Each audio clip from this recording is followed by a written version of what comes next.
Good morning, and may I welcome members of NIDCO and other officials from the Ministry of Works and Transport, as well as Ministry of Finance Investments Division representatives, members of the public, members of the media.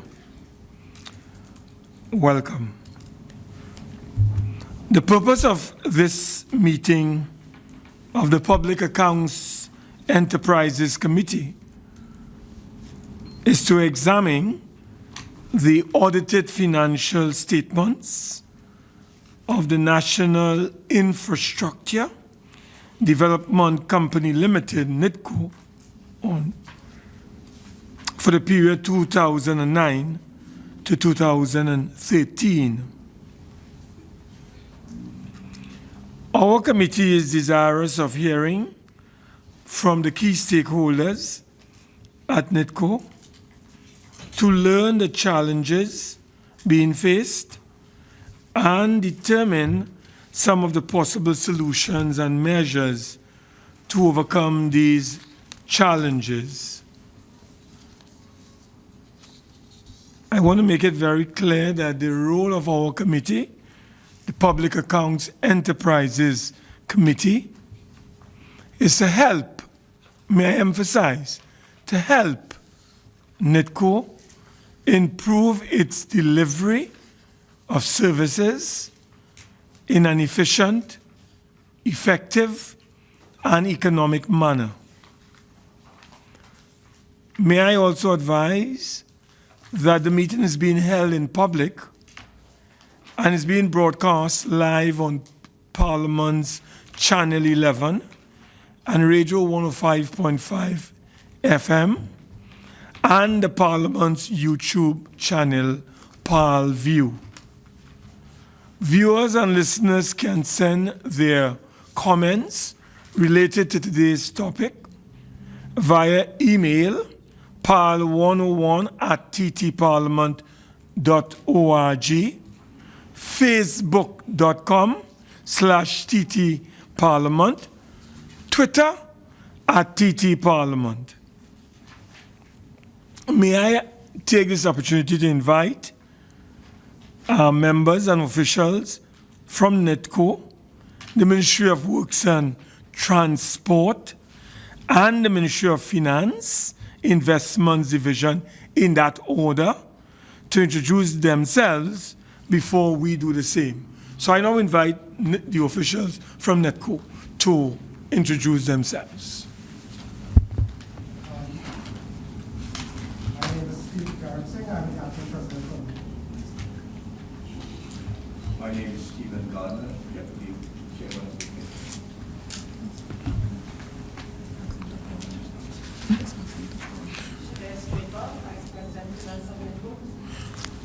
May I ask you to, when you are speaking,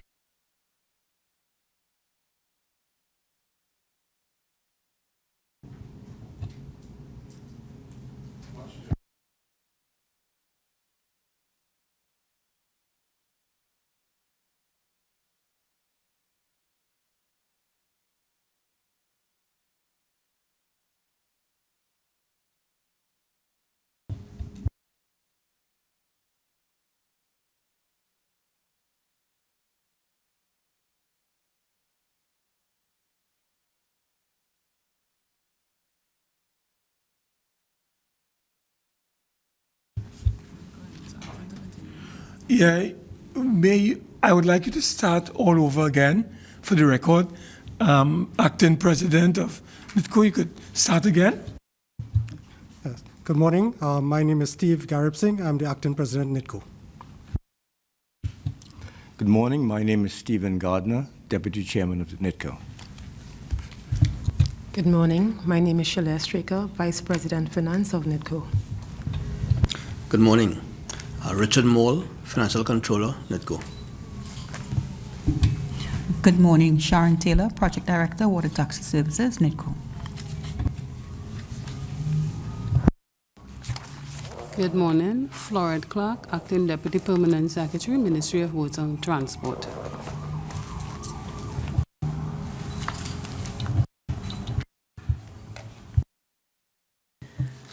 Good morning. I am Sonia Francis Yearwood, Chief Planning Officer, Ministry of Works and Transport. And we will be officials from the Ministry of Finance Investments Division. Good morning. I am Yvette Bob, the Acting Director, Social and Economic Transformation, Investment Division, Ministry of Finance. Good morning. I'm Sharon Mohammed, Senior Business Analyst, Investments Division, Ministry of Finance. Good morning. Lester Herbert, Chief Auditor Examiner, Investments Division, Ministry of Finance. Good morning. I am Sherry Ann Critchlow-Coburn, member. Good morning. Foster Cummings, member. Good morning. Tim Gopi Singh, Vice Chairman, member. Good morning. Wade Mark, Chairman.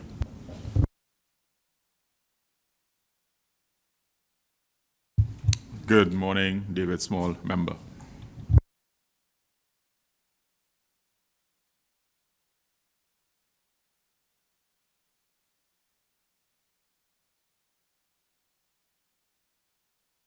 At the time, I would call on the Vice President of NIDCO to make a few opening remarks before we commence our examination of your financials for the period under review. So the floor is yours, sir. Thank you, Chair. The opening remarks will be made by our Deputy Chairman. So I'll hand over to Mr. Gardner. Mr. Deputy Chair, Mr. Gardner. Yes, sir. The floor is yours. Good morning, Mr. Chairman, honorable members of the committee. We, the representative of the board and executive management of National Infrastructure Development Company, thank you for inviting us to appear before your honorable committee. We pledge our fullest support in assisting the committee in its examination of the audited financial statements of NIDCO for the period 2009 to 2013. I am the Deputy Chairman of the Board of NIDCO, standing in proxy for the Chairman, who is out of the country on a pre-existing assignment and sought the committee's leave. The enterprise NIDCO is a state-owned company of Trinidad and Tobago, established in January of 2005 under the Companies Act. Its primary role then was to increase the rate of implementation of the government's public sector program as it pertains to projects that are critical to the overall national development. 11 years on, the reason for its existence is still relevant. The government remains committed to delivering infrastructure development projects to the people in a timely, transparent, and cost-effective way. NIDCO's articulate vision is to create a premier project organization with the competencies to deliver on its projects ever mindful of the best interests of its stakeholders and the impact of its development works on the environment. Its mission to achieve the stated vision requires that it manage its business in the highest ethical standards, to provide optimal quality, value, and act responsible towards its employees, stakeholders, and environmental policies.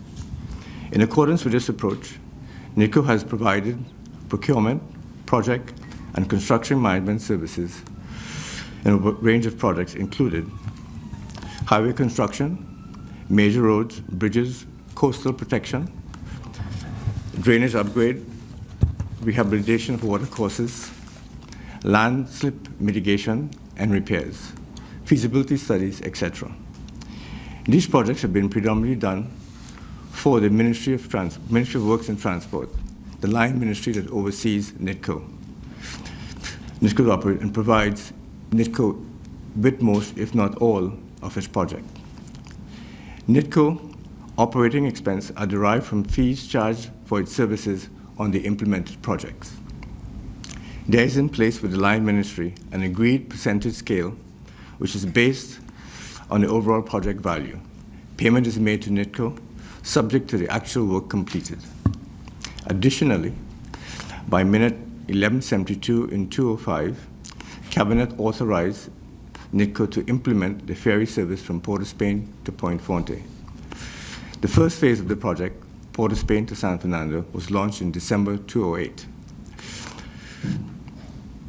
The total ridership have increased by 86% from 2009, from 223,000 people to approximately 414,000 people in 2013.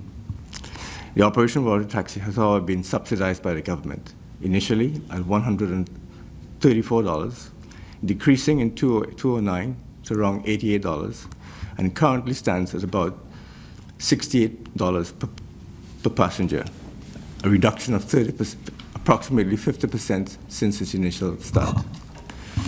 In closing, the present board of NIDCO was appointed in October of 2015.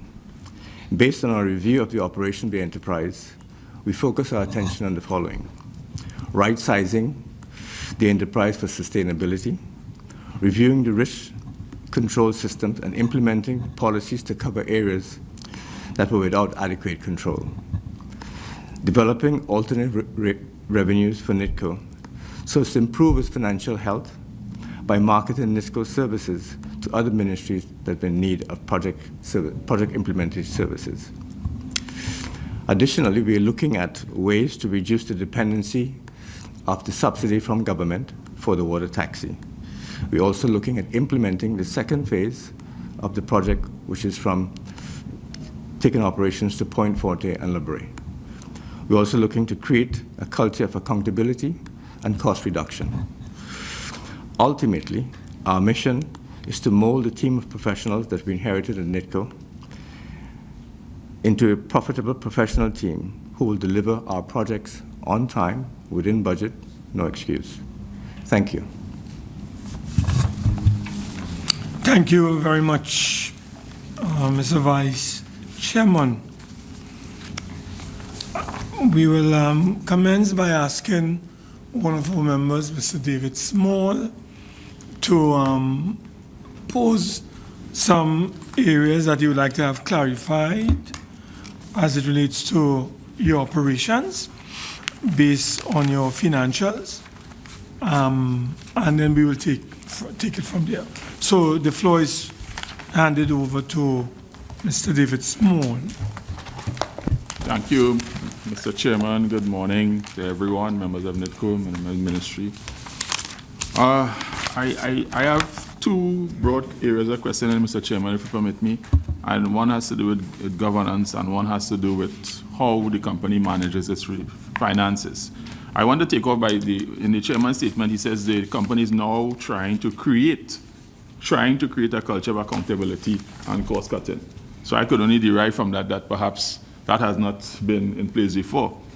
What I found very surprising here in your submission, the team here asked a question: what systems are in place to ensure there's proper usage of funds? NIDCO provided no response.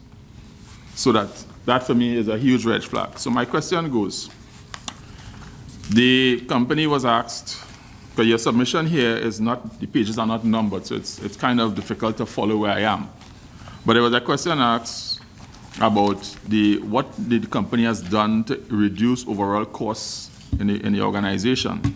And they've not identified any broad cost-cutting measures being undertaken. So I would like to understand what broad measures or what strategies the company is undertaking to manage costs. And then I will come to my other question about the real viability of this business as it stands now. Can someone help me in the team representing NIDCO? What are the broad areas that the company is looking at with regards to cost cutting?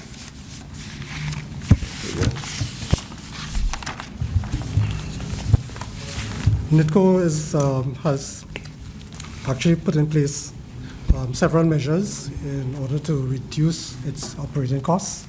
For example, we have re-examined our uses of company vehicles, for example. We have reduced the number of vehicles that we have in operation.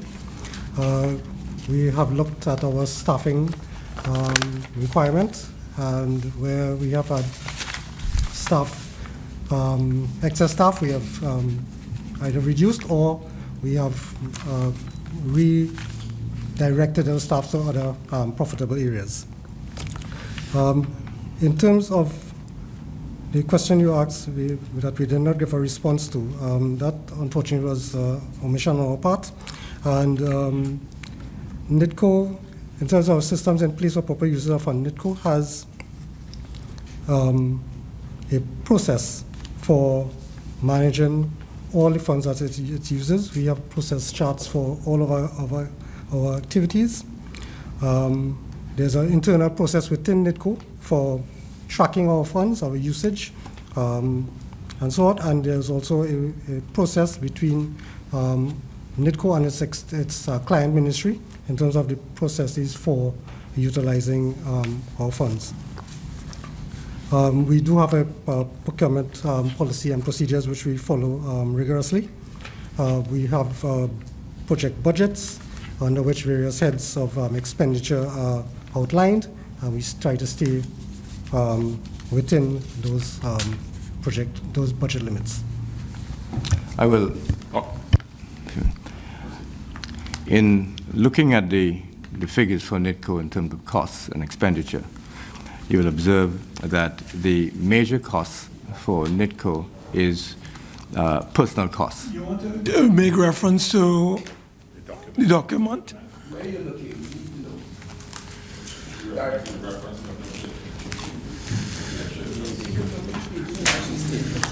The financial statements. The financial statement. I am not sure if you have a copy of this document. All right. Which year? Was the document that you're referring to, that document submitted to the committee? Yes, all financial statements are provided. The financial statements were provided. All the financial statements for 2009 to 2013 were provided. So could the Vice Chairman indicate to us which year is he referring to when he's going through that document?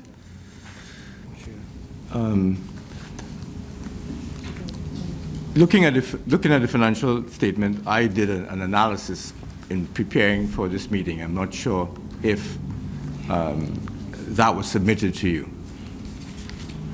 But for what period? Because we're looking at 2009 to 2013. I'm looking at the period 2009 to 2013. So you're making an overall financial assessment? Yes, sir. All right. So go ahead. Proceed. And when you look at it, on average, in 2013, for instance, the personal cost was 64% of the actual expenditures. And that seems to have been the normal trend. In 2009, it was 57%. 2010, 64%, 57%, 59%. 2013, 64%. And currently at 2015, it's still around the same level. If you observe in our opening session, we looked at right-sizing the organization. In terms of costs, we see that was an area that got out of control. We are now attempting to bring that back into control, which we consider to be right-sizing the organization. Thank you, Mr. Deputy Chairman, because in another page in the submission, and I quote, it says, NIDCO's operational costs have increased substantially over the past 5 years.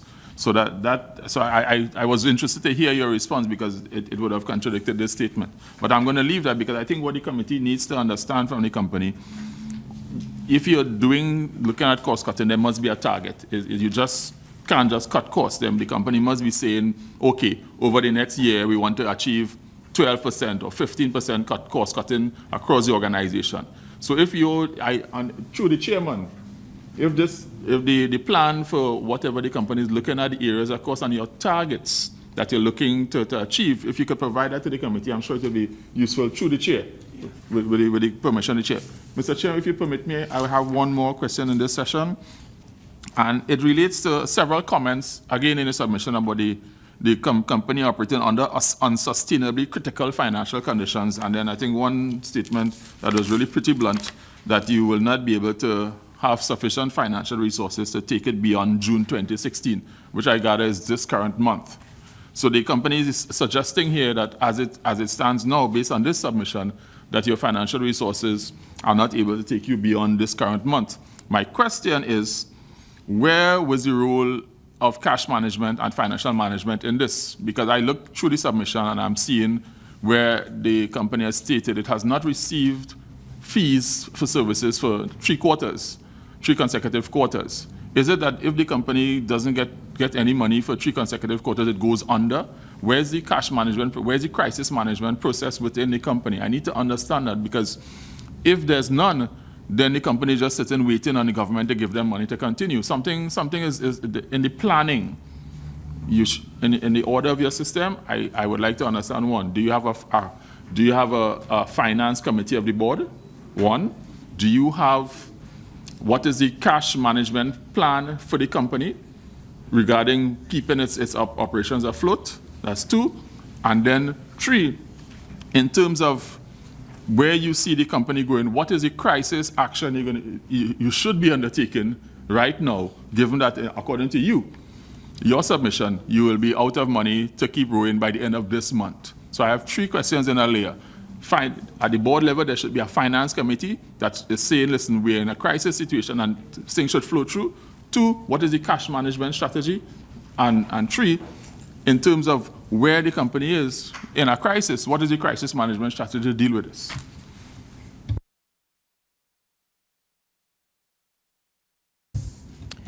Good morning to the panel. To answer the first question, whether or not there is a finance committee at the board level, yes, there is. There are 2 members from the board who heads the committee, and the committee has met several times. They are aware of the cash operating issues that NIDCO now has, and what has been happening right now, there has been several meetings and at least 2 board notes put forward to handle the crisis. With respect to the cash management plan strategy, NIDCO gets its management fees from projects. Our largest project was the Sir Solomon Hoochai Highway.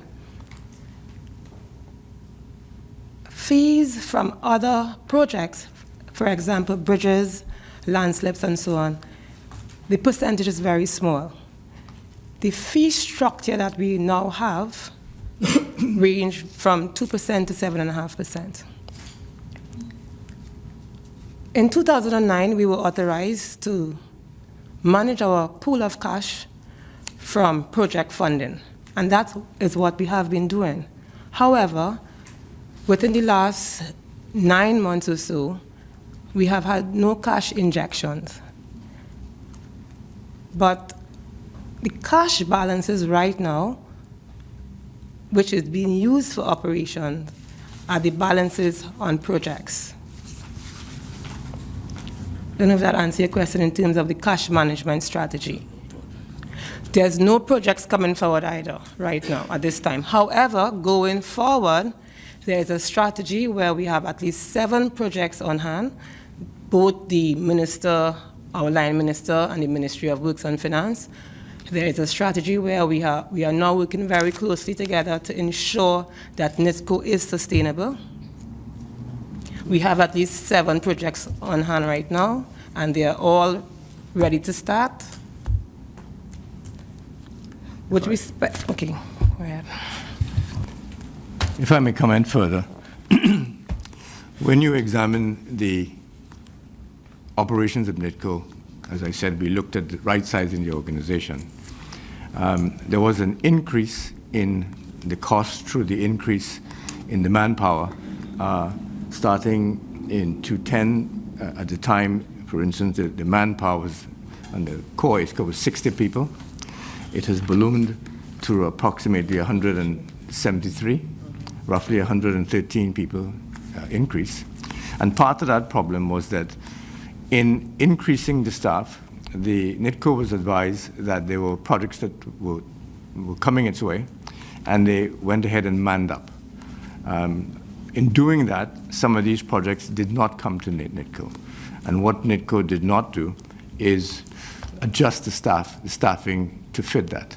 The new board, we are looking at that, and we are examining and working with the organization to right-size the organization. we've done a series of analysis looking at different areas of the organization where the increase took place and its appropriateness with what is required by NIDCO. We are now in the process of examining that. We have submitted a proposal to our line ministry, both in terms of the manpower and also in terms of dealing with the current financial issues that we have. We have a proposal before them that would allow us to become operational. There are several projects ahead of NIDCO that have been at the cabinet level. It's about 5 or 6 of them that have been approved. We are in the process of developing RFPs for the engineering aspects of it and sending these things out. We believe that once these projects actualize, then, and right-sizing the organization, we'll be able to put NIDCO very quickly back on a proper operational footing financially. Mr. Chair, just one clarification and then I'll close this. I understand, I accept what you're saying. My question, the last bit, was about the crisis period now. So I understand that you have projects that are likely going to come on stream. What you're saying here in your document, in your submission, is that by the end of June, you'll be out of money. So I'm saying the gap between the end of June and when you, unless of course you expect to be receiving fees for these projects by the end of June, but that's fine. That's the clarification I'm requiring. What is the crisis management strategy to bridge that gap? Are you going to do some borrowing? I need to understand what the company is going to do to sustain its operations until the new projects start to generate funds. Yes, twofold. One, we want to correct the problem that we inherited, and that's mainly in the manpower, as you see, the bulk of our costs. We've also reduced costs in terms of operations on the fields where we had offices. We've closed several of them. We reduced that area. We've reduced the expenses that we have in terms of leases and that type of stuff. We reduce our footprint. Secondly, the Finance Committee have developed a plan which was submitted to the line ministry, and that would allow us to resolve a lot of the problems that we have currently, the financial issues we have, and take us to the end, approximately to the end of this year. We've submitted all of that to the end of 2016. By then, we hope to right-size the organization, reduce the costs, and also be in a position to be implementing the plans that we have. Additionally, for increased revenue, because that's another part, we're also looking at marketing ourselves to other ministries for work which we believe that we are capable of doing. Thank you very much, because your statement is excellent and I support it, but it just means that the statement you've made in here is probably dated, that you're going to be out of money by the end of June, because I think members of the committee were concerned. So what you're suggesting now, or you put on the table, is that there's an interim plan in place to take, based on discussions with the line ministry, that it's going to take the company, keep it going until the end of the year. Am I correct? Yes, because we anticipate. That's fine. That's fine, because I, like everyone else, I'm concerned about state enterprises staying afloat. Yeah. So I just wanted to know what the plan was, and I'm happy to hear that there's a plan. I'm happy. Thank you. That's fine.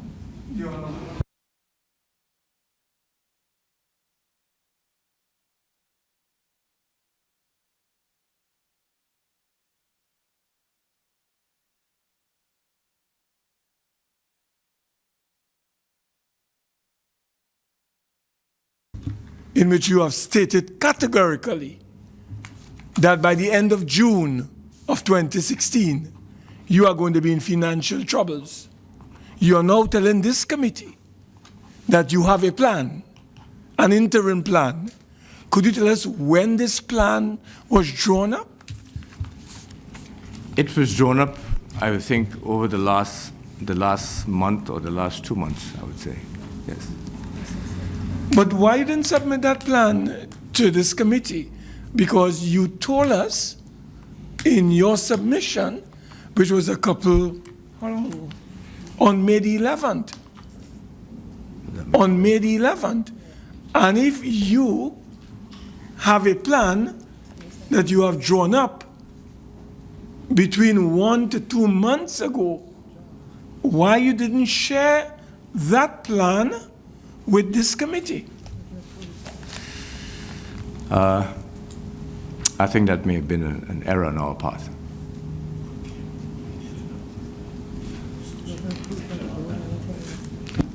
I'll ask Mr. Hines. Yes, you actually. Go ahead, sir. Thank you very much, Mr. Chairman. Mr. Vice Chairman, Management at NIDCO, I sit here today in my capacity as member of this committee, and therefore we take a very non-partisan analytical approach. I say so to have you know that today, while in fact the world knows that I'm your line minister, you find no friend in me.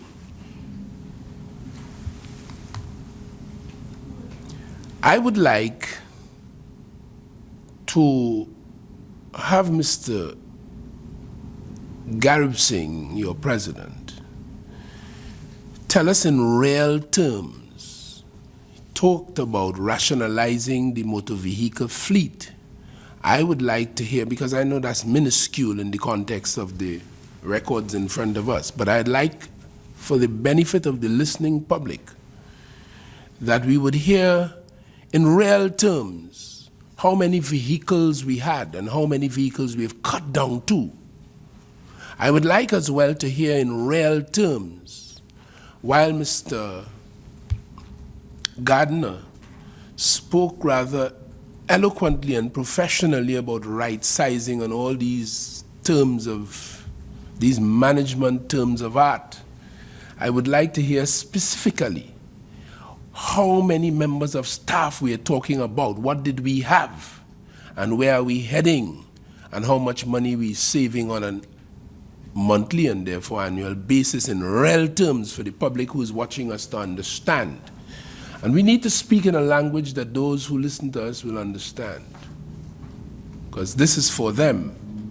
It's about accountability. I would like as well, and as I wonder aloud, because you see, the picture that is in front of us is a stark one.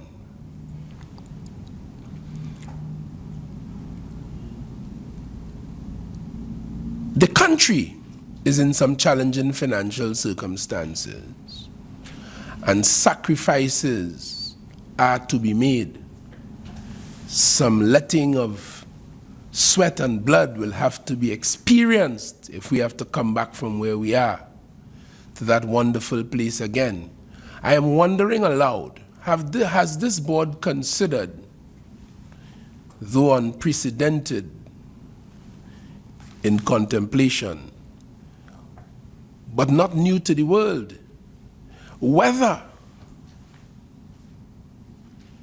the very well-paid senior managers in the company have considered sharing that sacrifice? Let me just tell you this quickly before I ask the final question. As a minister of government, I am now voluntarily, along with my cabinet colleagues, in light of the arrangements in front of us, contributing 5% of my monthly income to a charity of my choice. Every one of us. We did that because of the economic circumstances that are in front of us, and as a government, we wanted to lead by moral authority and say, we are prepared to make a personal sacrifice. We wanted to have a reduction in our salaries, but that is not possible under law, financial regulations. So we said we will part with this money to a charity of our choice. We will give. We did that. Before we came to government, we had argued in the parliament, in public, that there should be an increase in salaries for members of parliament and so on, in light of the tremendous workload that is in front of us. And everybody knows that. We abandoned that, having come to government, when we could have implemented it in many ways or push for its implementation. We abandoned that in light of the circumstances that are in front of us, demonstrating a second time that we are prepared to make sacrifices for Trinidad and Tobago and for our company, the ones that we direct at the cabinet level in the circumstances.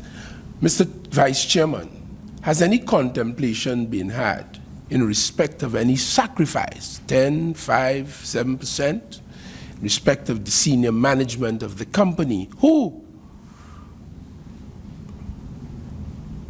would have been responsible for the circumstances that you have demonstrated to us? So I want to hear in conclusion actual cuts in terms of vehicles, how many and what kind of saving we could anticipate, actual cut in staff in terms of numbers and what type of saving we expect. Because you did say that in anticipation of a lot of work, the country manned up, and by manned up I mean, I thought you meant it hired many more staff. And that work did not eventually come. I want to hear what that was and the actual cuts that we must expect. And then I want to hear your submission on whether you all are prepared to consider sharing the burden of adjustment with the rest of us. In terms of, let me specifically, I've given you vehicles as an example of the cost-cutting process. Of course, there are many other aspects, but for the vehicles specifically, NIDCO had 25 vehicles. That is now down to 15. In terms of other savings, we had closed down 3 offices in Faizabad, Tobago, and Port of Spain. The savings is estimated, we can give you the actual figures in writing, but roughly right now is about 100,000 per month savings in rent. Yes, those vehicles, those buildings were rented. Right. I'll leave the right sizing question to the Deputy Chair, but I will answer the question on sharing of the burden. My personal opinion, view on this matter is I'm very happy to share that burden, and I can tell you that I do so in my own monthly charitable donations. So yes, I'm not just willing to consider, but to actually do it. I must say quickly by way of intervention, I'm not impressed.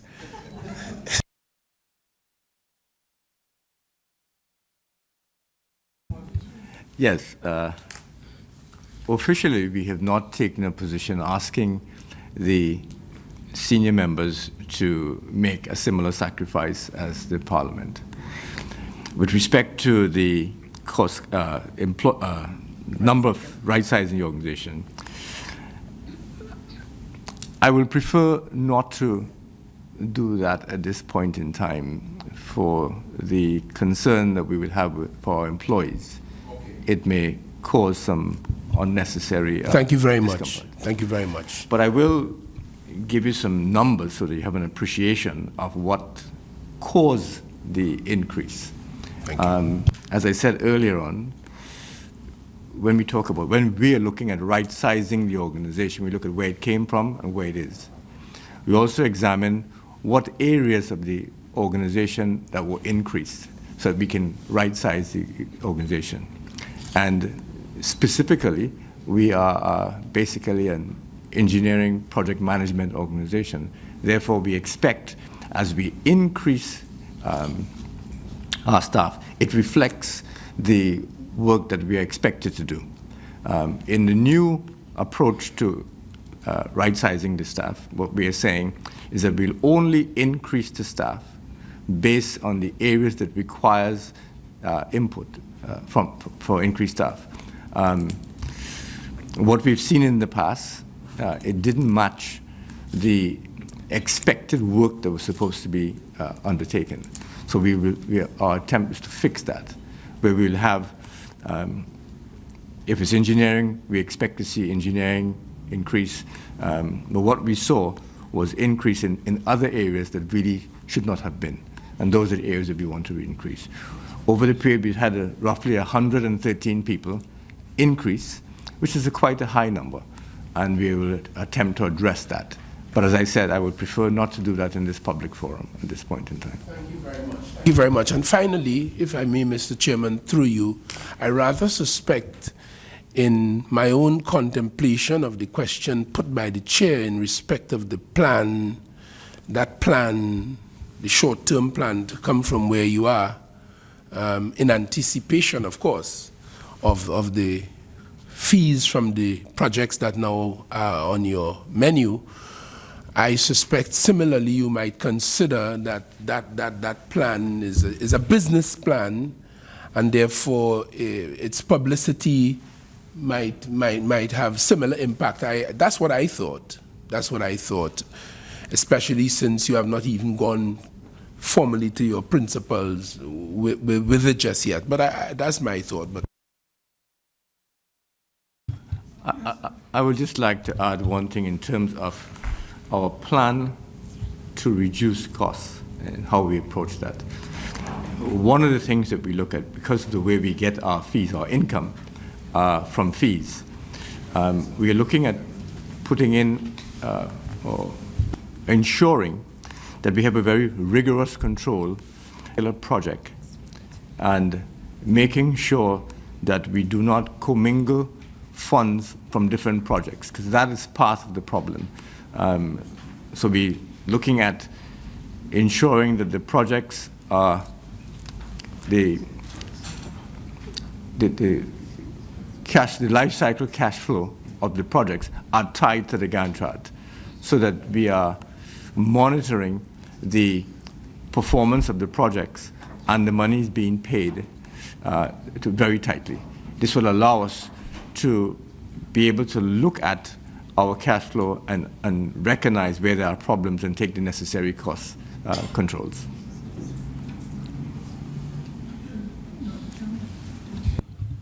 Thank you very much, members, for the answer to the issues on the human resource management aspect in terms of your consideration of your right sizing of the organization to meet the financial requirements that you need to keep the enterprise afloat.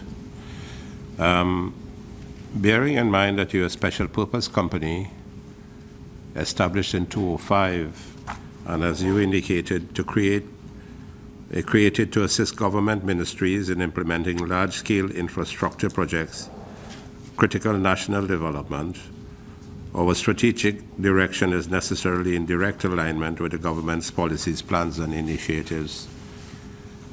You would have played a considerable role in assisting your client, the Ministry of Works, in a number of large-scale projects over a period of time, since starting in 2005, and now 11 years later. And a lot of work would have been done through NIDCO.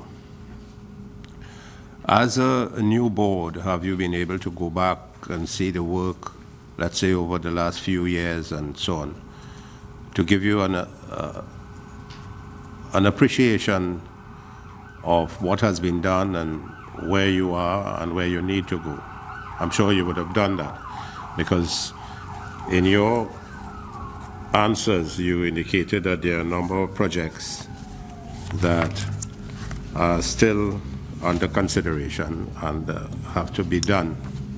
Now, let's go to the nitty-gritty, the financial aspect of it. Do you operate as a company with your own bank account, NIDCO bank account? And if so, how do you get your funding? Is it from the Ministry of Finance through to the Comptroller of Accounts to you, or your client seeks on your behalf through the Ministry of Finance borrowing to meet your commitments of your projects? Or every project that is underway has to go through the Ministry of Works and Infrastructure for verification for payment, then to the Ministry of Finance, then to the Comptroller of Accounts, back to you? Or is it that you operate on your own account with monies borrowed, monies guaranteed by the state. Could you just give us an appreciation of that first? Mr. Vice Chairman and others listening, all projects are funded through 3 different methods. So we have loan financing, we have infrastructural development funding, and there's also advances. So for example, depending on the nature of the project, NIDCO will be instructed through its line ministry to go out and seek funding on the open market. For example, that would have happened with the water taxi. Then there will be infrastructural development funding for items such as landslips and bridges and drainage and other small works.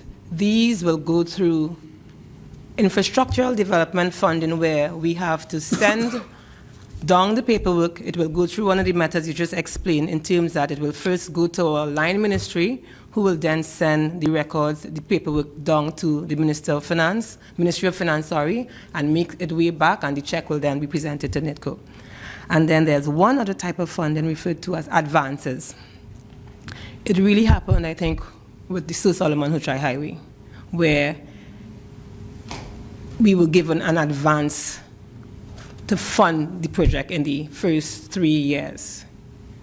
It is now, with respect to the last set of funding, we have gone for a loan, which is a bridge loan, which is now going to be converted to a bond. So funding takes different forms depending on the instruction from either the cabinet or the line ministry. Sometimes the Ministry of Finance assists directly with respect to the financial institution where the funding may come from. Sometimes it is given to us to do all of the RFPs and handle the project funding on our own. Thank you for that clarification. Just some further elucidation that we may need. The infrastructure development funding is what the ministry would have embarked upon for the particular year, and an allocation done for that infrastructure development fund through the ministry, and then through the Minister of Finance, who would have approved that. And so those payments will go through the Ministry of Works, then to the Ministry of Finance, then back to you. Yes. Based on what Cabinet has approved as projects. Yes. Now, those that are loans, the loans come directly into your account, and then you make the payment. Yes. And that is not checked by the. How is the checking and the verification done by the Ministry of Works and then Ministry of Finance, having your own loan funding which you're operating? Okay. Something referred to as drawdown. So the loans are provided to us. After all the paperwork is finished, what needs to happen? The exact process is followed for every type of funding. So instead of receiving a physical check for IDF funding, we will get a document saying approval to draw down on the loan. So for example, a bridge is complete, the entire folder will be done, a payment voucher would be sent to the Ministry of Works and Infrastructure outlining the documents in terms of the invoices, the contractor's invoices, the engineer's payment certificate. This will be forwarded to the line ministry, who will then check off all the works completed and give approval to then draw down on the loan to make the payments. So there are checks and balances. The only difference is not a physical check coming back to us, but an approval to draw down on the funds. Yeah, all right. I think you have clarity. And the loan, you all have to, does a permanent secretary in the ministry have to verify all the necessary? Yes, every single one of them. Have to check through. Yes. And make sure that it's in line with what is required.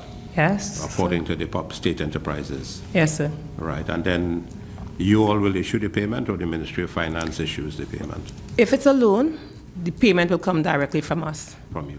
All right. I noticed that in one of your responses, you said that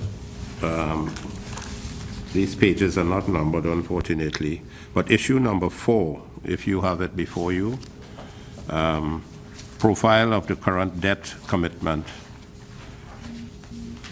you have amount due to contractors as at March 2016 is 427 million approximately. This amount is to be met from government funding. Obviously, there would be a number of contractors requiring payment. What is the proposal of NIDCO to complete the payment for these contractors of 427 million, based on the fact that the FIDIC contract, as far as I understand, necessitates payment within 56 days of the completion of the work done and certified? There would be a number of contractors who the FIDIC contract would not have satisfied. They would have gone beyond the FIDIC contract in terms of that amount being owed, 456. Could you give us an appreciation of what you're going to do about the payments of that, and how old are some of these commitments, and if there's any possibility, how many have gone beyond the 56 days that are required to be paid under the FIDIC contracts? Most of our projects under the bridge program, for example, landslip program, coastal protection programs, they're all funded under the IDF. Therefore, our documentation, payment documentation, whether haven't been checked by NIDCO, would go to the client Ministry of Works and Transport, for payment. As the document shows, quite a few of those contracts have not been paid in a timely manner. They haven't been paid out in a timely manner. As a result, a majority of those projects are under suspension by the contractors. In other words, works have been stopped due to non-payment, while we await funds from the ministry in order to make those payments. Some contractors have moved forward and financed the project on their own while they await payment, but the majority have held their hand, and it's under suspension at this time. What all NIDCO can do at this point is to await the release of funds from the Ministry of Finance through the Ministry of Works. Since you have taken office, have you had any funds released to you in terms of payment to be made to contractors from last year to now, this 8 months? Yes, payments, some payments have started coming through. We have made, I can't say the exact amount, but this month, or last month actually, at least 5 contracts that I can recall have received value? Have received payments. The value you're looking at? 15 million. Yeah. Well, that's a drop in the bucket out of the 426 that is required.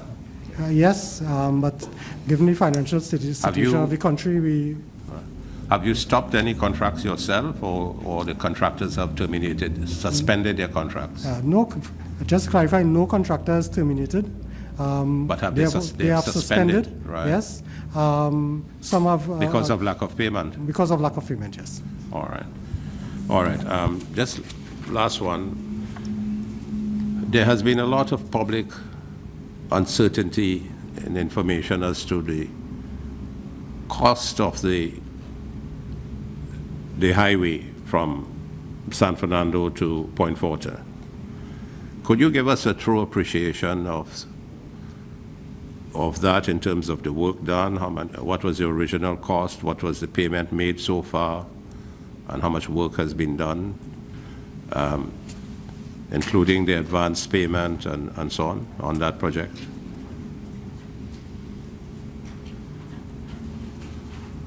And whether that project has been suspended by the contractor or terminated by the contractor, or whether the state has terminated the contractor. That is OAS. Right. The Solomon Drive project, the contractor has not terminated the contract.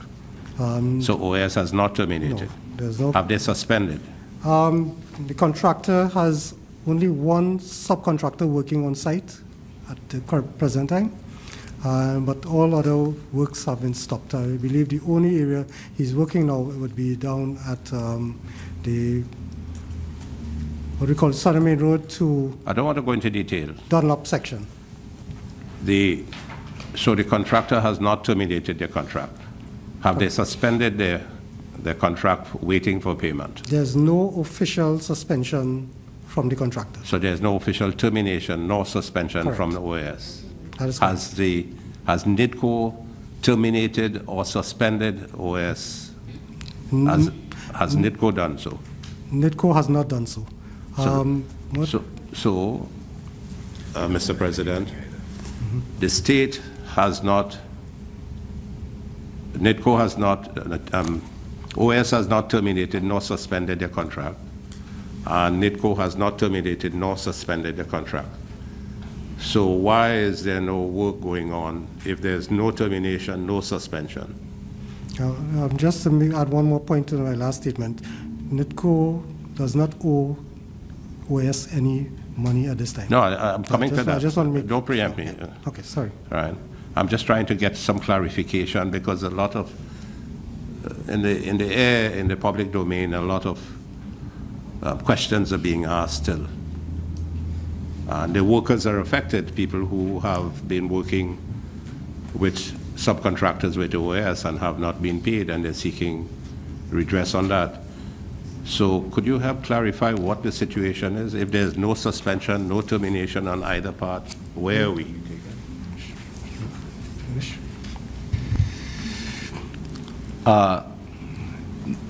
OS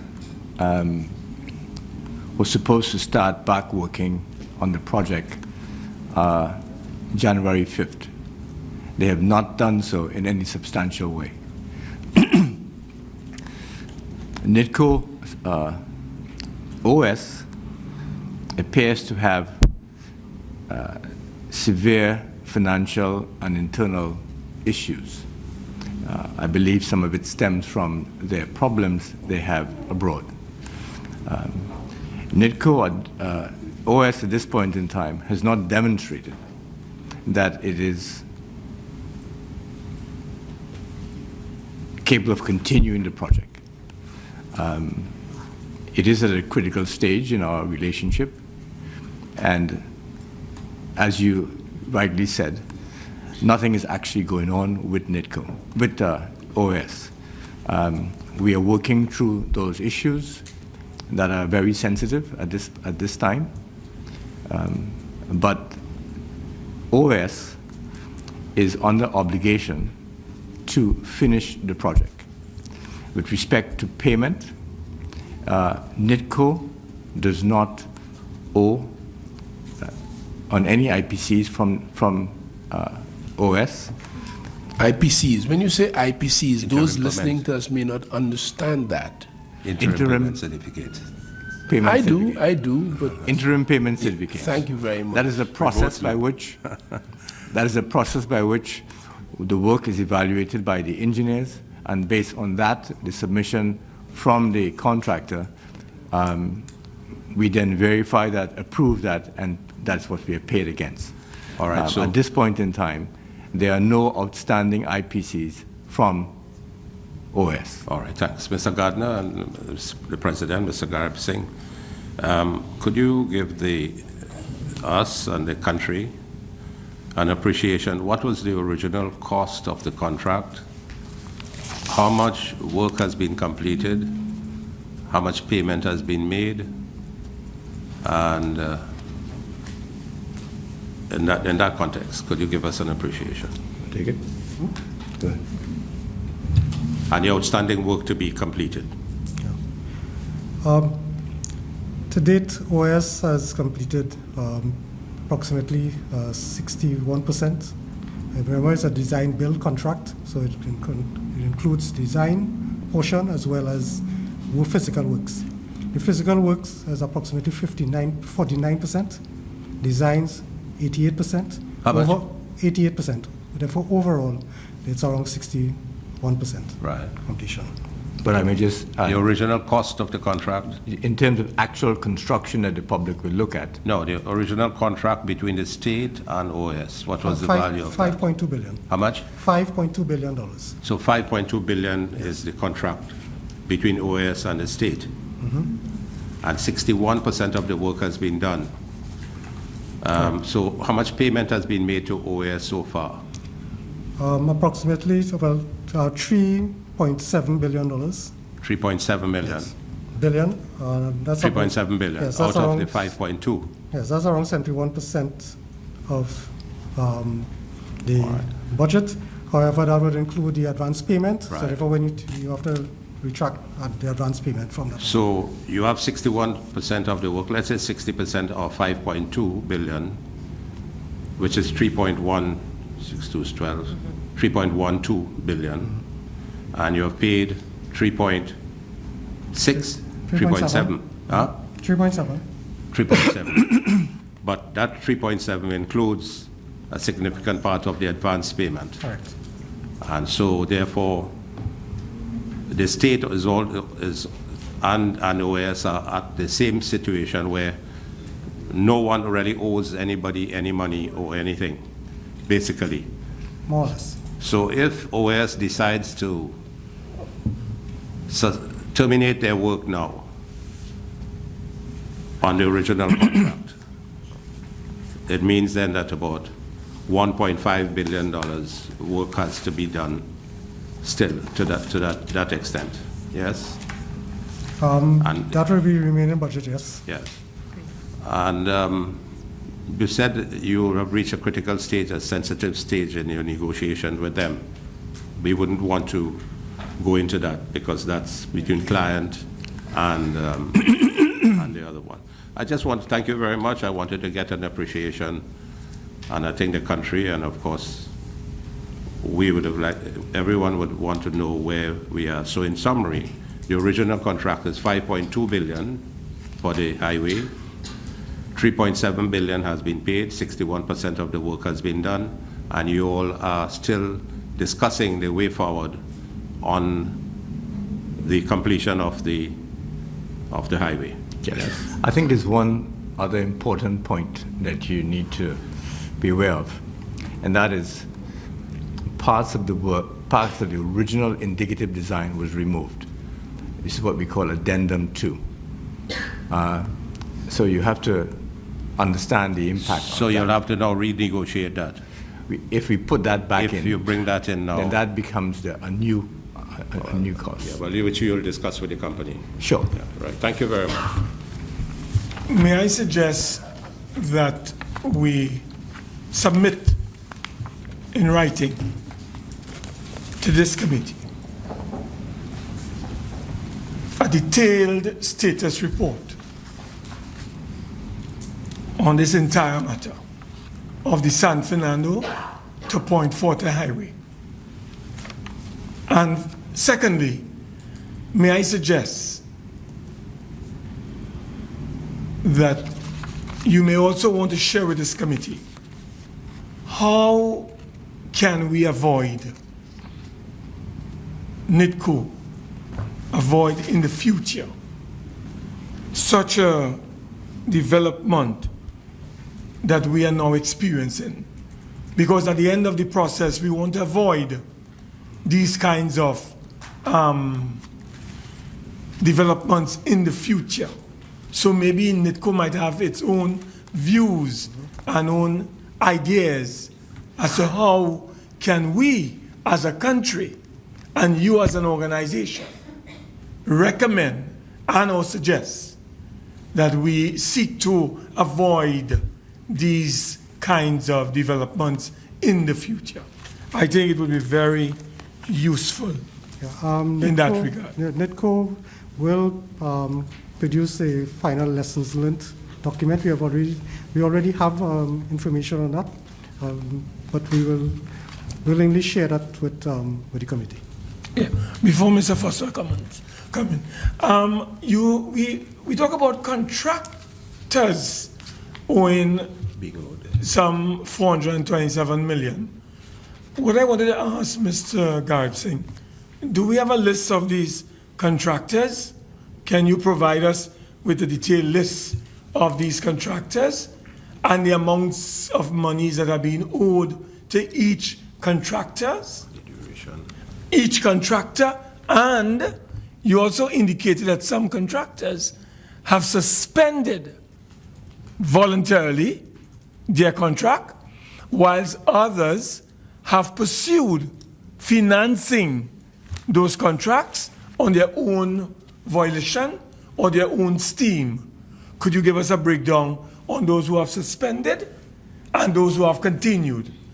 And maybe the Deputy Permanent Secretary in the Ministry of Works and Transport can tell us why it is that works that have been completed, certificates that have been issued by NIDCO on matters, why funds are not being released to honor these obligations? Why are contractors who have completed their work are still being owed money by NIDCO?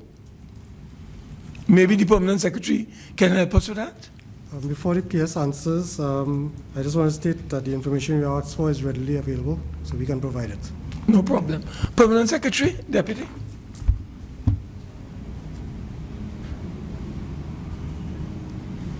Put the minister in problems.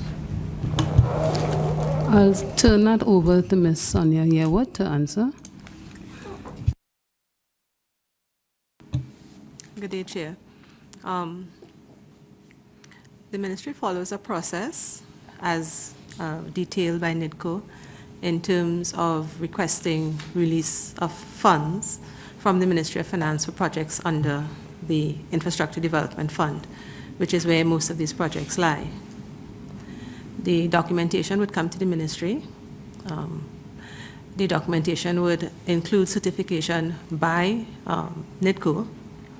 This would then be reviewed by Ministry personnel and would be provided with a further certification to identify that the Ministry has reviewed and supports the process and the recommendation being made, and it would be submitted to the Ministry of Finance with the request for release of funds. In some instances, what may happen is that we may cross a financial year, as has happened in this instance in the main, and then we would then have another procedure to go through, which would be an auditing of the request. And then it would have to be signed off once again by the Permanent Secretary, who in this instance has been a new Permanent Secretary, and then submitted to the Ministry of Finance.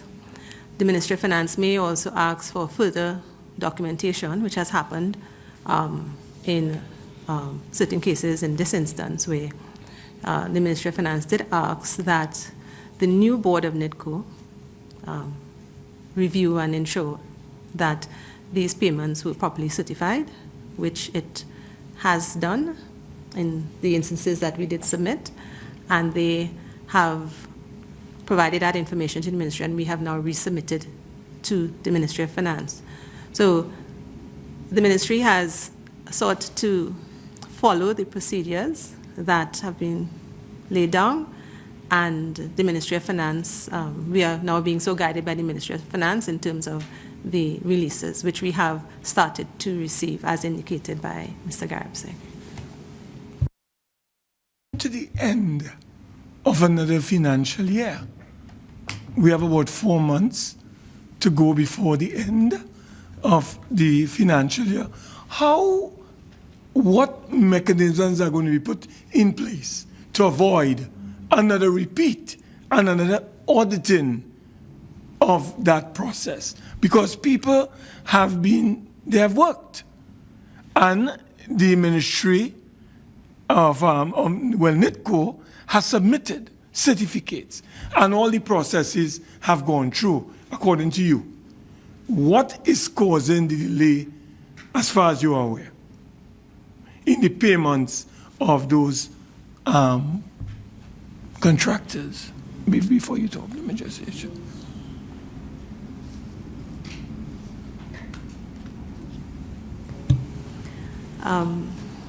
Ms. Chair, it would be a bit beyond me to indicate. So we'll have to go to the Ministry of Finance.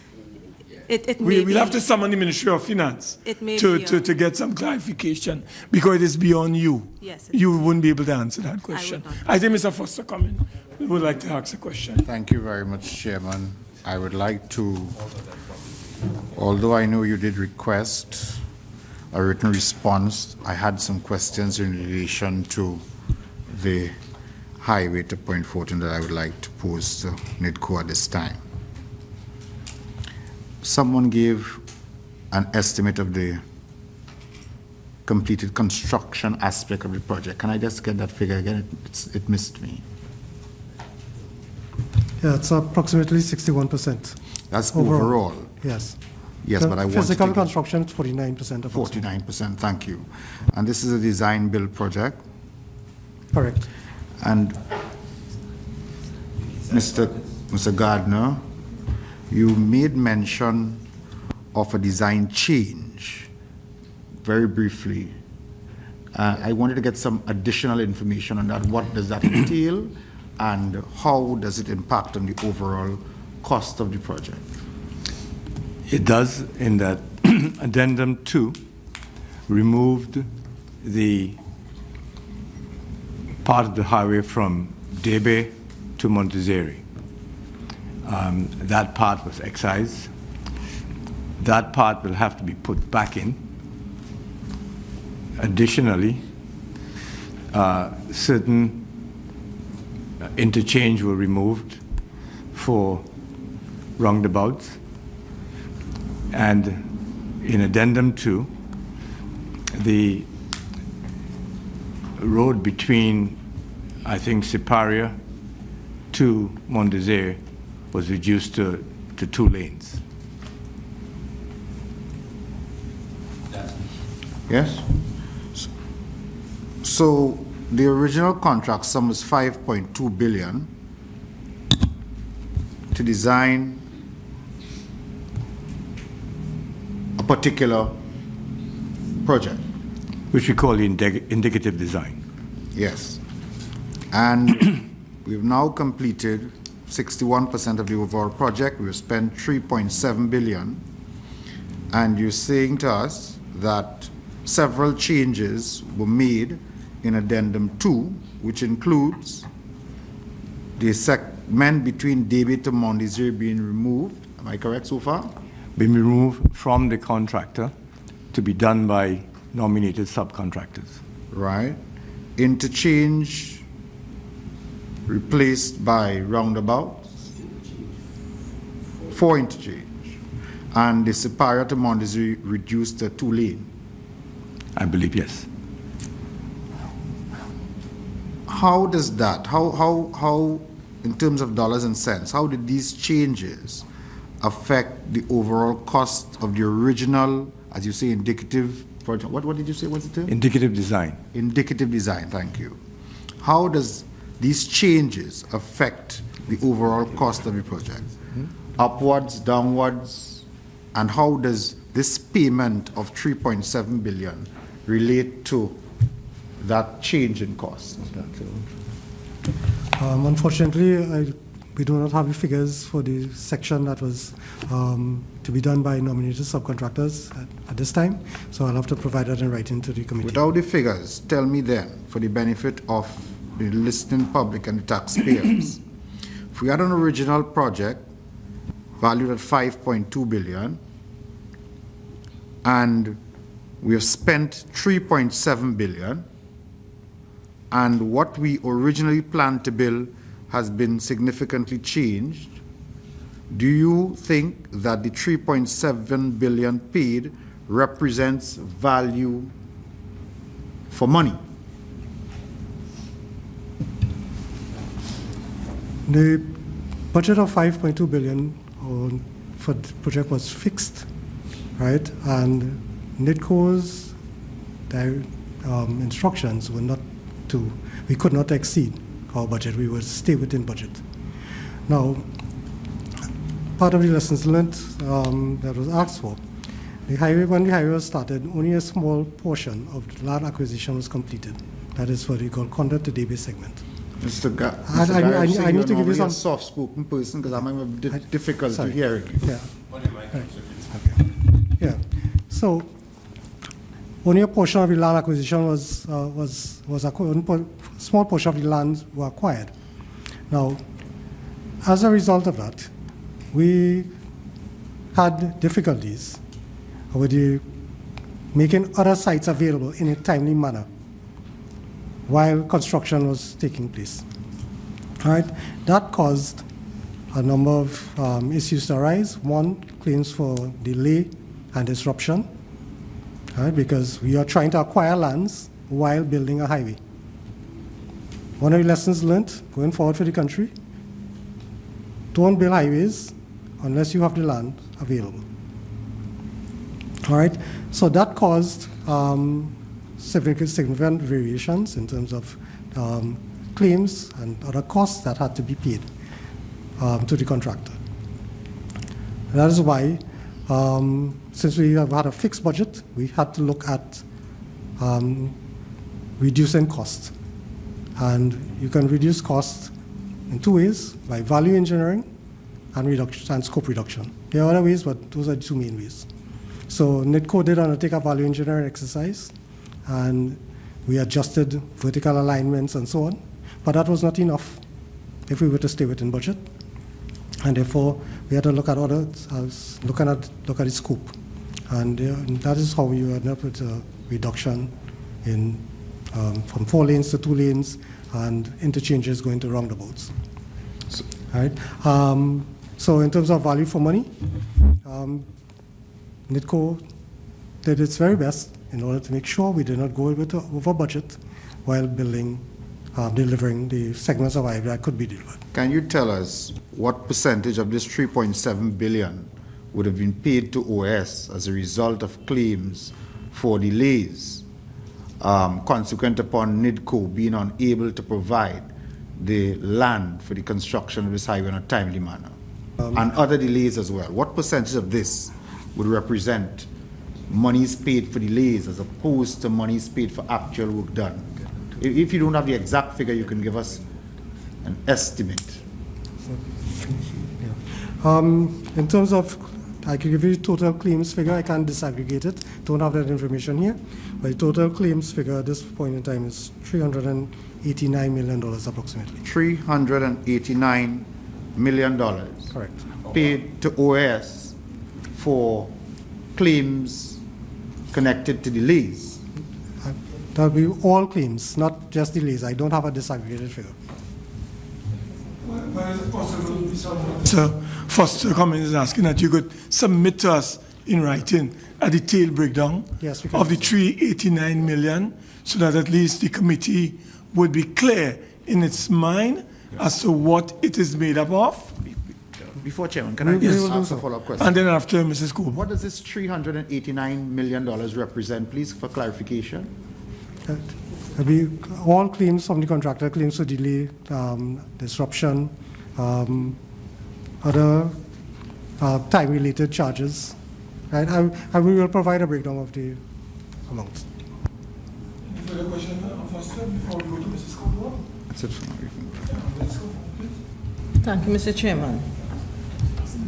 I would have noted in your submission that the company, as at March 31st, 2016, would have accumulated a loss of $49.7 million. Could you give us an indication as to the company's current financial state, and what are the major factors that would have contributed to this situation?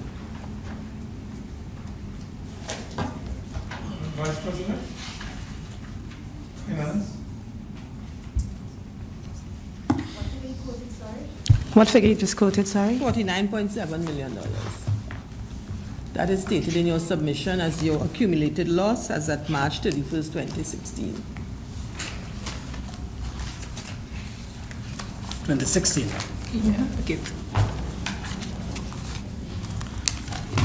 Okay, 20. Well, the pages are numbered. Yeah, 23 plus 17. That could be correct. Let me pass it. There would be issues. If you could just advise them. It's question number 4. It says here at first point would have been, at this point in time, NIDCO does not have sufficient financial resources to take it beyond June 2016. Okay. And then it goes on, the company as at March 31st, 2016 has... That is the issue on solvency. Okay, without The one finding on it, though, I solvency. should be able to answer. So 23 or approximately $24 million would be brought forward losses from 2015. So 2015 would have ended with a loss of approximately $24 million. Our expenditure is approximately $4.3 million a month. And with little or no management fees since this fiscal has started, the accumulated losses from October to March would give you that differential. That's how you probably have that 49. I can't find what you're referring to right now, but 49 minus 23 will give me, okay. So every month we have approximately $3.5 million loss, and from April to March, it's most likely where the difference plus the 23 million brought forward from fiscal 2015 gives you the overall loss, accumulated losses. Okay, so NIDCO would have done its corporate plan 2016-2020. What would you have identified as the opportunities and the, well, you would have looked at your threats and the opportunities. What would you have identified, and what have you included in that strategic plan to deal with this situation? Because, okay, let us say for the rest of the financial year, you remain in the same situation. What happens to NIDCO?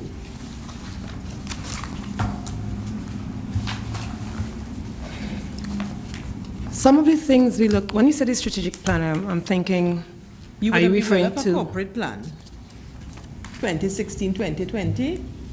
Okay. That is stated in your submission? Yes. Okay. The committee would expect that that strategic plan would seek to address the challenges, and it would have identified your goals and your objectives and how you intend to move forward. Okay. So I'm asking, what is there in your strategic plan to take you out of your current situation? And is NIDCO prepared to operate or to treat with if you continue to be in a situation where you are not getting any fees? What are your plans? How are you going to get out of this current situation? When we looked at, and we are in the process of developing the strategic plan, in fact, our last board meeting, we asked the individuals to go back based on certain things we raised with them. With respect to the current situation, we are trying to bring some balance to the organization, which we have submitted to the line ministry, a plan that gets us to some point of that, which also includes in our area of highest costs. We look at a very detailed plan has been submitted to reduce that cost. And as I said, I would choose not to deal with that at this point in time because of the sensitivity of that. So the bulk of our costs is associated with our personal costs and housing our individuals. That's the bulk of NIDCO's costs. Some of the other minor things we spoke about, for instance, our number of vehicles we've had and all that type of stuff. We are addressing that. We also, in the strategic plan, looking very hard at organizing the company in such a way that how we manage the projects going forward. And we have a number of projects that are new, coming from the Ministry of Works.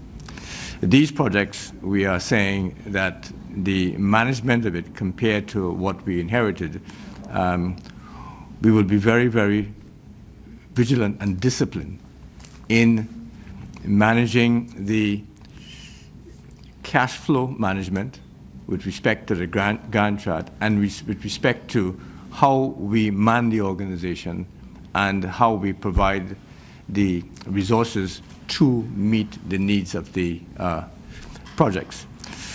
One of the things that caused the balloon of the cost you're seeing is that I think in 2013 to 2015, one of the errors that we made was that NIDCO ramped up its manpower without first getting guarantees that the projects were to be implemented. What we are doing now is that, for instance, we've had a number of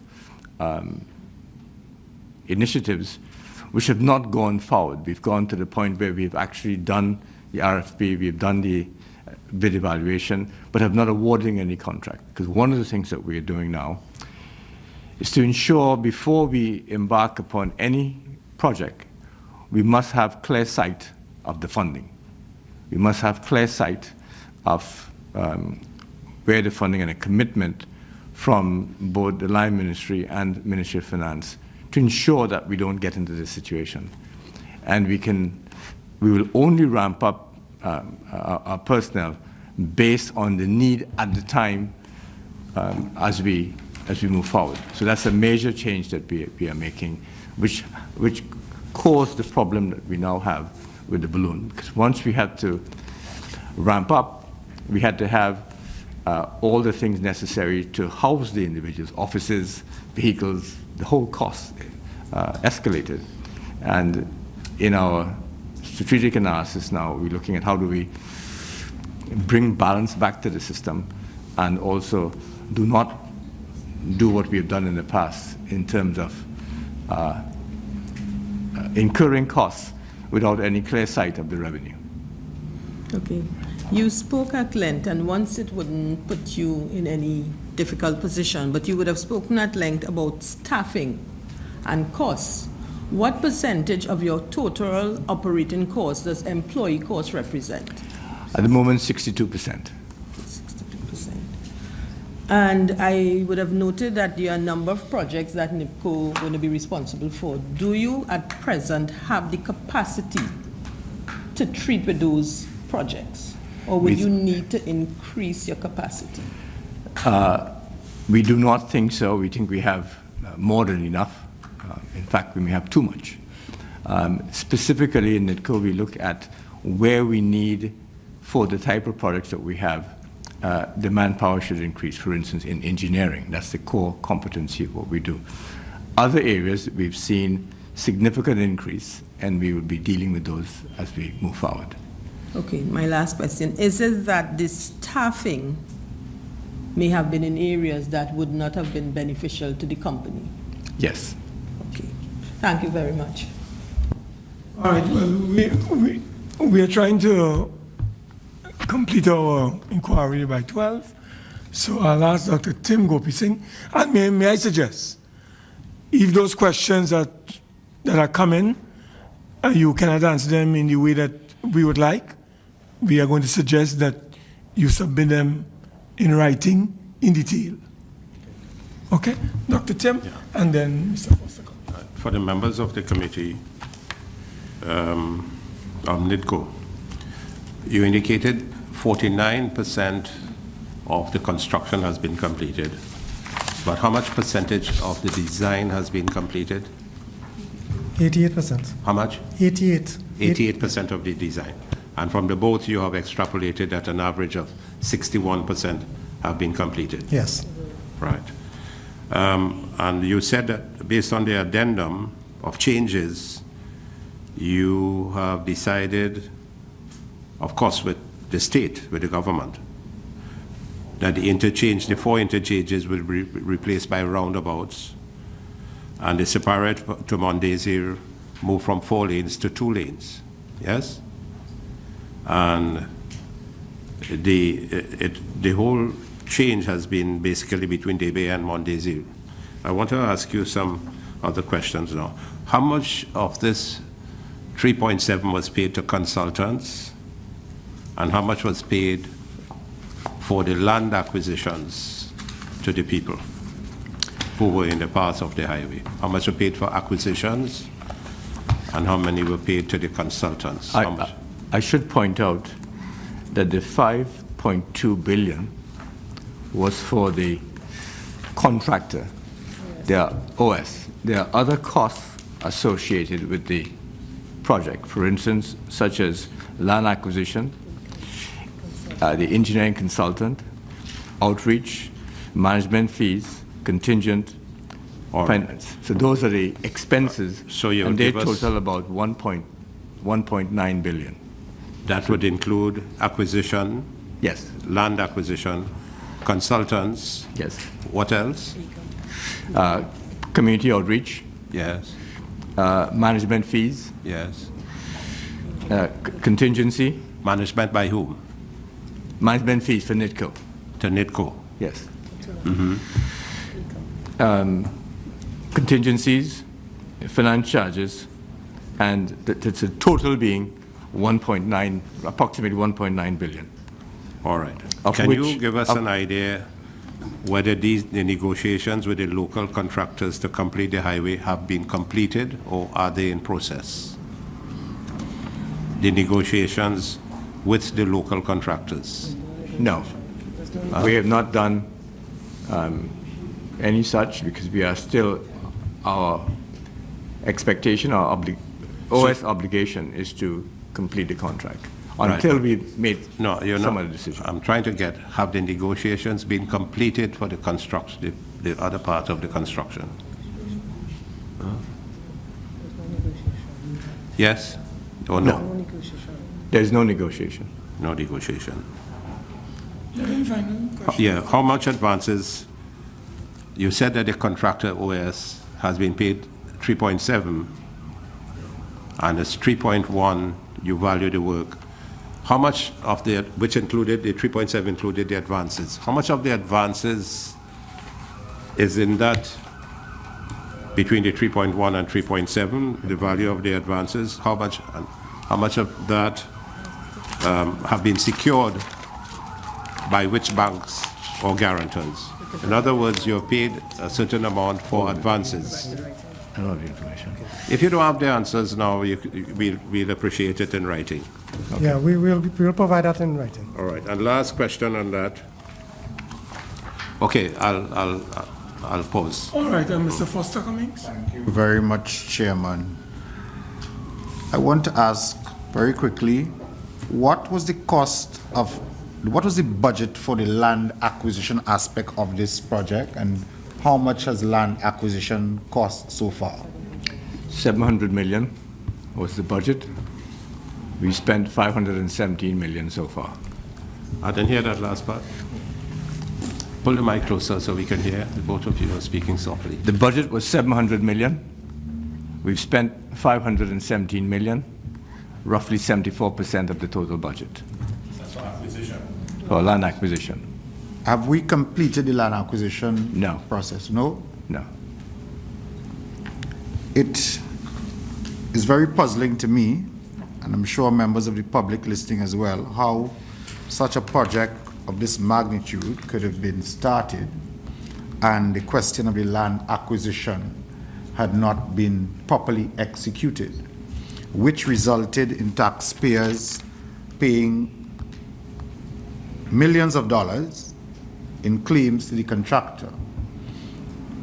Is there, in terms of the other projects that were executed by NIDCO, can you tell us whether there are any similar experiences in terms of claims from contractors for delays resulting in these types of payments to contractors? The answer to that is no. Many of our projects, like landscapes and bridges and so on, are usually built in the same place that where the project is, yes. While there may be some land acquisition, for example, for a landslide, for example, these things, they're only one site, so usually it is resolved fairly quickly. So those are generally not issues. This is a question of mismanagement. How do we, when I look at the question of the staff at NIDCO being increased during the period 2009 and 2013 we're dealing with, from 60 to 173, and a project of this nature being started without lands being acquired, running up a bill of $400 million almost. Are we looking, what accounted for this kind of conduct by NIDCO? What drove the managers at NIDCO to make these decisions? that cost taxpayers over $400 million, almost. NIDCO gets projects, as we said before, from its line ministry. We are directed to undertake any particular project on behalf of the government. So NIDCO's responsibility in the Solomon Shore Highway was to build the Solomon Shore Highway, and that is what we did under the direction of our So line NIDCO ministry. operated under direction from the Ministry of Works at the time to conduct itself in this way? NIDCO was directed to build a highway. That is what NIDCO's role is to undertake projects as directed by the government, which is what NIDCO did. In terms of the acquisition had been started and completed for between Golconda and Debe. There was a section of highway between Dumfries to Paria Suites. Those were available for construction. So therefore, when we were given instruction to start the highway, those sections were given first to the contractor for construction, and a plan put in place to acquire the remaining portions of the highway while the contractor was building in the areas that were free. Honorable Member, these are the challenges that the new board face. These are the issues that we have to deal with. These are the issues that we have to attempt to correct. I don't want to sit here and cast blame or whatever.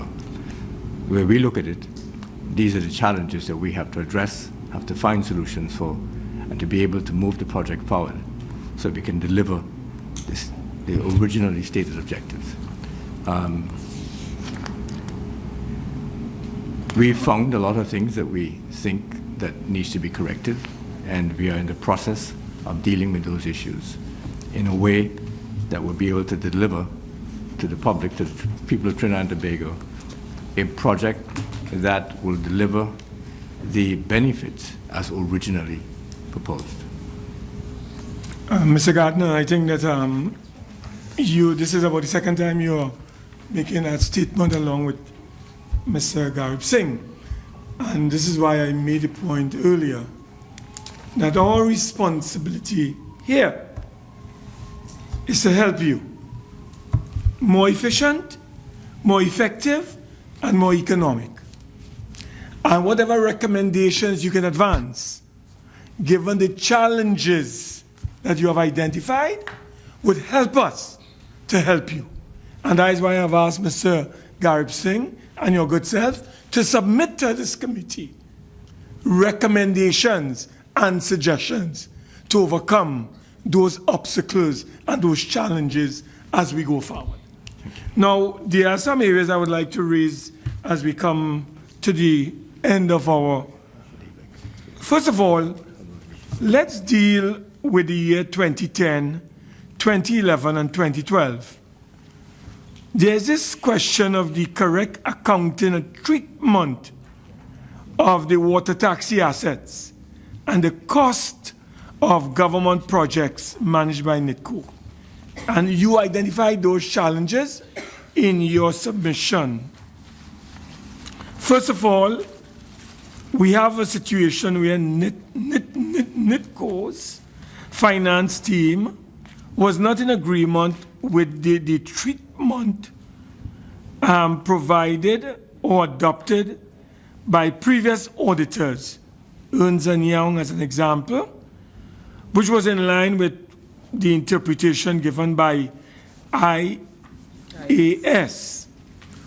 And then some auditors called D. Montgomery and Company, they had a different perspective on this matter. And this apparently resulted in delays after delays after delays. Now, I do not know if that is responsible partly for the non-submission of your financial audited statement for 2014 and 2015 thus far. You'll need to clarify. But given the treatment of these assets by various accounting and auditing firms, we would like NIDCO to provide to this committee the following. You don't have to provide the information now in writing. We would like you to provide an explanation on the following. What were the reasons for the change in auditors from Ernst & Young and D. Montgomery and Company? First, who actually have the rights of ownership and responsibility of the maxi taxi vessels? That's the water taxi.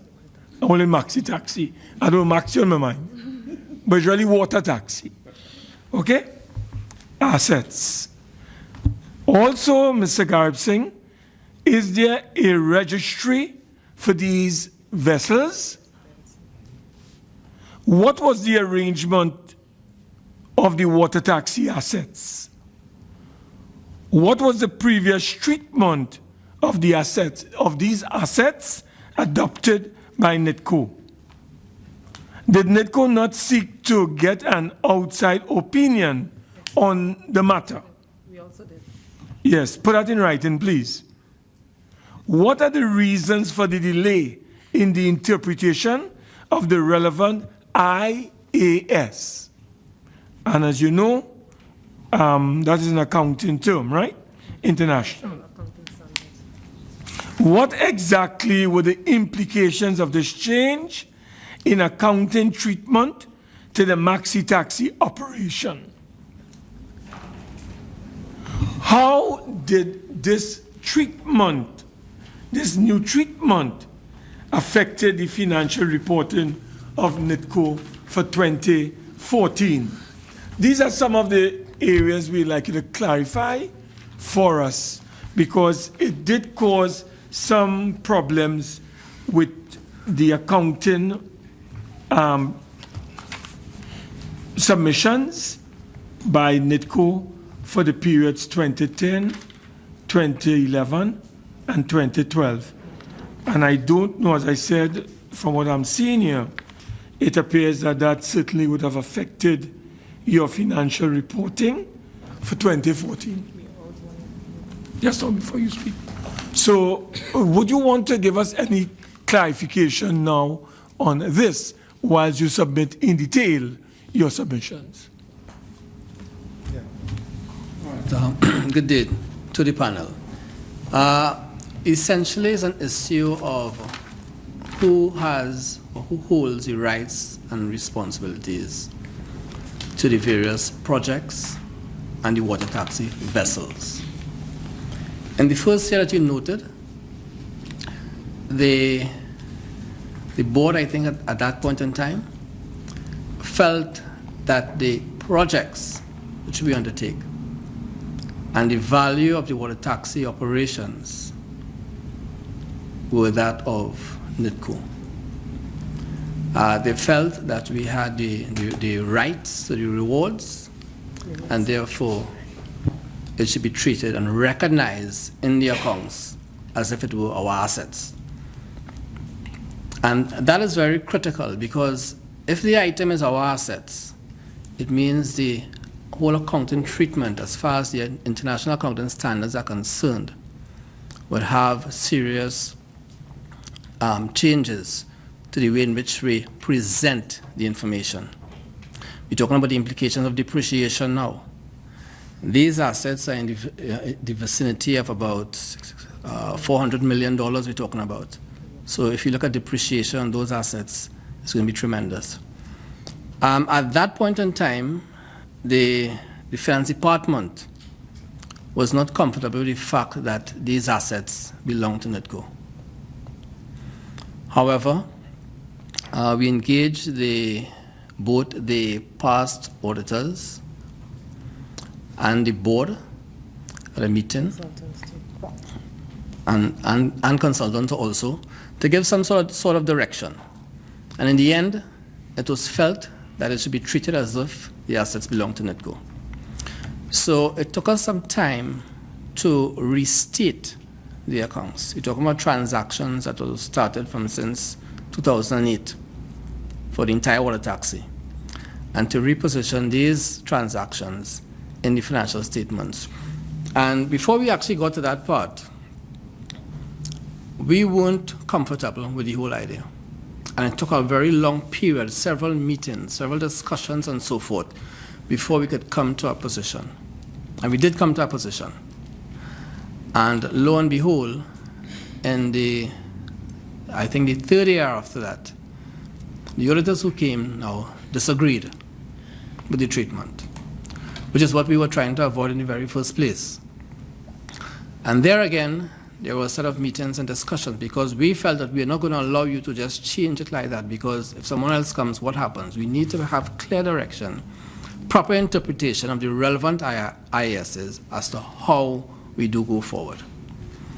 And the decision at that point in time was that we would retain the water taxi vessels as in the ownership of NIDCO, but however the projects, for instance, the various landslips on the Solomon Hochoy Highway, those would not be treated in the financial statements as our capitalized asset.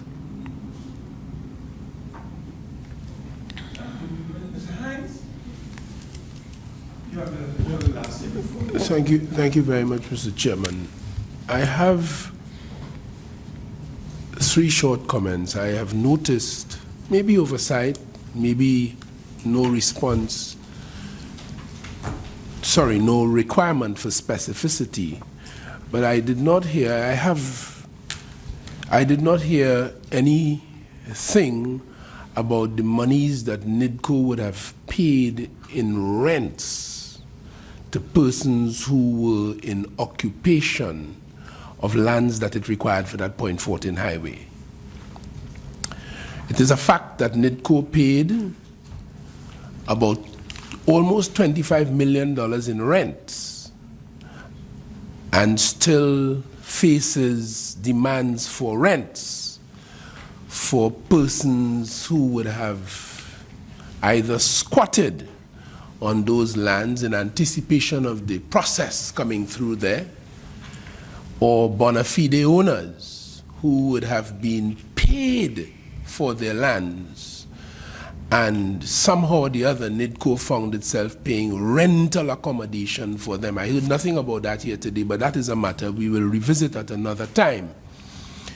I am relieved and thankful to God that I heard you, Mr. Chairman, Mr. Deputy Chairman, tell this committee and tell the world that NIDCO is not in the business of negotiating any contract with anybody.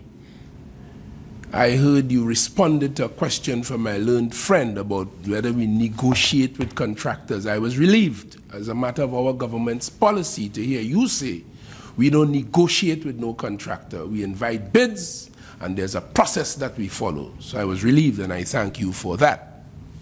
I thank God even. Finally, it behoves of me to say, the very sordid picture that we heard this morning, and to some extent reflected in the documents before us, I leave this meeting, as I'm sure my colleagues do, with a sense of your professionalism, Mr. Chairman, and board, and members of the panel who is before us. And I leave here with a sense of comfort that henceforth NIDCO would be a sturdy ship that is unlikely to help me, Mr. Chairman. That is unlikely to flounder in the water, rough or smooth going forward. You have given me that sense of confidence, and I want to thank you and your board for that. I conclude to say, though, since the deliberations around this table demonstrated some modicum of complicity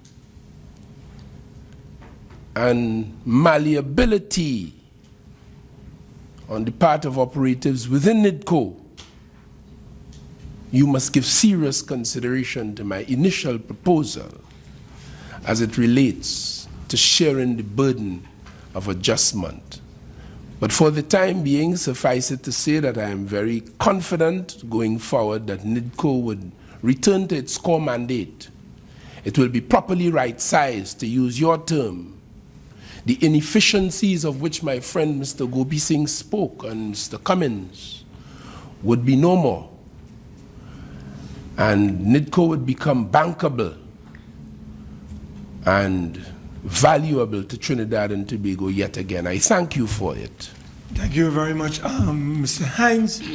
May I indicate, Mr. Chairman, Vice Chairman, Mr. Garib Singh, that you can expect a number of questions that we'll be submitting to your team for detailed responses, because we can't ask everything today. No. But I know that you, in your professional wisdom and capacity, will respond accordingly. I now turn the proceedings over to you, Mr. Gardner, for your closing comments before we bring our proceedings to a close. Mr. Chairman, we thank you for the opportunity to come before you and to listen to your concerns. We hope that we have demonstrated our commitment to correcting and directing NIDCO on a path that would meet its original mandate. We recognize the issues that you've raised. We take duly note of them, and we'll be submitting back to you as soon as possible. We'll probably wait on some of your questions to have one response. But more importantly, we'd like to thank you, thank the committee for its kindness. Again, we thank you guys.